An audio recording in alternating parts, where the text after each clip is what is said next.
The long tongue of this Frenchwoman got her into trouble. Once a royal favorite, she held a respectable position at court. But dark-eyed Bona couldn't manage what she had. She forgot that even in Versailles, where much is permitted, it's best to adhere to the principle, don't chatter.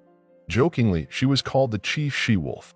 But don't get the wrong idea, Bona de Pawn, unlike the infamous she-wolf, Queen Isabella, didn't overthrow anyone and was generally of a gentle disposition. It just so happened that her husband was the king's chief huntsman, the one responsible for the royal hunts. Michel de Subble, Marquis d'Etrecourt, was a sought-after match. King Louis XIV held him in high regard, maintaining his esteemed position until his death, and even granted him lavish apartments in Versailles. For a time, Bona's life was quite favorable.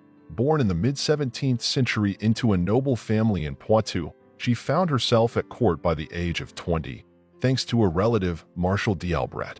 He also recommended that Bona convert from Protestantism. In the 17th century, France was more tolerant of such matters, but for a successful marriage, it was better to align with the views of the majority. Bona took the Marshal's advice, and so she arrived in Paris. The young woman was immediately appointed as a lady-in-waiting to the young Queen Maria Theresa. She made a delightful companion for the Queen. She spoke Spanish, while the Queen was still learning to communicate fluently in French, loved to play music, sang beautifully, and generally knew how to create a cheerful, relaxed atmosphere in Maria Theresa's chambers. She was easy to be around. As time passed, the court moved from Paris to the newly built Versailles. In this new residence, there were two queens, the official one, the wife of Louis, and the unofficial one, Louise de la Vallière. The favorite was at the peak of her power, but the king's heart was prone to infidelity. The charming Bona caught his eye. Mademoiselle de Pawn quickly realized that it was best not to play hard to get. After all, Louis was young, handsome, and, well, a king. Soon, Bona found herself with new friends in Versailles, which was only natural. Everyone wanted to be close to the new favorite. Louise de la Vallière grew anxious. She truly loved the king. Bona's relatives also became worried. They wanted to marry her off. Would that still be possible, given the new circumstances? So they hastily prepared a letter for her. Come to Paris, they said. Marshal d'Albret is ill and wants to embrace you one last time. Bona rushed to the capital, only to find herself under house arrest. There's a theory that this intrigue was orchestrated by Louise de la Vallière herself. Locked away at her relative's house, Bona wept. She had let such an opportunity slip away. She had escaped from Versailles. She had left the king. Of course, Louis was displeased and even tried to track her down. But he found solace in the company of Madame de Montespan. Meanwhile, Bona was introduced to a suitor, the very same Marquis d'Etrecourt. The chief huntsman was her only chance to re-enter society. And so it happened. After the wedding, the young lady found herself back at the royal residence, this time as a married woman. The king was cold towards the return of his former mistress.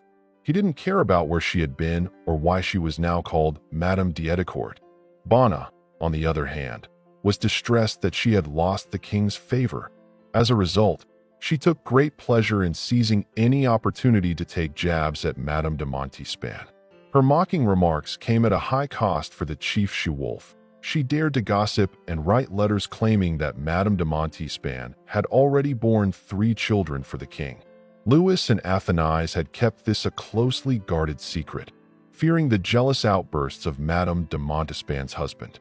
To silence the she-wolf, Madame d'Etrecourt was ordered to leave the palace.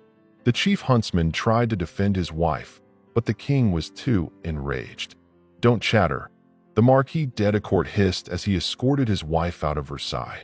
For the next 5 years, they rarely saw each other. He was busy with court affairs while Bona remained at their shared home. They even arranged for her to be watched, so she couldn't leave the mansion without permission. Only after several years did Madame d'Etrecourt receive forgiveness. Louis had already acknowledged his children with Madame de Montespan, and there was nothing left to hide. Aiding her cause was her old friend, Madame de Maintenon, who also interceded on the Marquise's behalf. Now, Bona began to behave differently. She had become a very cautious person.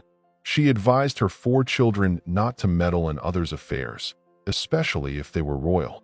After her return to Versailles, and for the rest of her days, the chief she-wolf made sure to avoid any social missteps. She knew how to learn from her experiences,